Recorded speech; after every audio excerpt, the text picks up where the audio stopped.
Hi there. I'll start with the Chainlink weekly chart to show you the Wyckoff market structure, then zoom into the daily chart for the shorter term setup. This is education content only, not financial advice. From a Wyckoff perspective, Chainlink is currently in the transition between panic over the selling climax, the panic over stage of selling climax towards the automatic rally, which usually set the trading range cycle top. So here, this is this cycle top over here, somewhere between the green key level of $8 to the light blue key level of $11. That was 2022 to 2023. Currently, it is still evolving, but usually during accumulation cycle, it is sideways trading. And as of this moment, it's slightly lower than $8, so somewhere around $7 to this light blue key level of $11. All right, so it is just a temporary range. Things will change along when this accumulation sideways trade continues. In terms of volume, it has gotten to very, very low. That's usually a sign when it's somewhere around the selling climax. There are two different types. It's a good chart over here. One is the current one we're going through, very low volume, no commitment from bulls and bears. The other is the previous accumulation cycle in 2022. You can see some big white volume bars with candlesticks that bulls and bears are basically of equal strength, or with a bar that pushes the price back to a point showing a strong support. This was the first instance, it shows support. This was the second instance, both with very high volume, higher than average. Those means commitment. So two different scenarios that marks selling climax.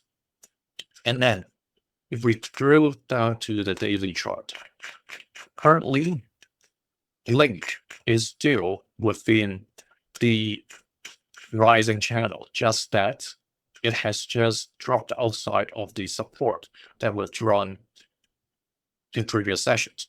However, I did say during the early stage of these kind of channel developments, it's prudent to adjust to see whether we can still encapsulate the latest price actions. So as you can see, we can still have these inside the channel. The wicks, sometimes I find they go out a little. It happens. It's not like people are holding their phones, talking to each other. I'm going to sell, I'm going to buy at this exact price. So it does happen that it is going to go outside of the channels, a slightly bit. Currently, it is still testing the channel support. All right, this line over here. And volume, like I said previously, it has gone to a very low level. So we just have to look at these dates. So this one has passed that July 25th that we talked about last week, somewhere around 23rd to 25th, whether they will take the chance to change the trend, or are they going to continue with the trend? So this one now points to the 4th of August instead of the 1st.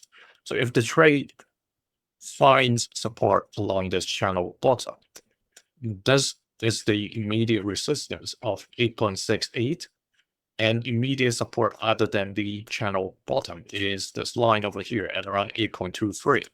So if it trades along this channel bottom, when it reaches this point, it will retest this resistance. It tests it at once, second time. This third time, if it continues with the trend, the first C, we call that 2C's decision point. The first C is continuation with the trend. It may go to test the 9.19 or 9.2. That's the next resistance level. If it drops outside of the channel to test this 8.23, it may fall through just like what it did on the 17th. Then it will definitely test the green key level of $8. If you're interested to access these sessions 2 days earlier, join the other channel members now. See you in the next one. Thank you.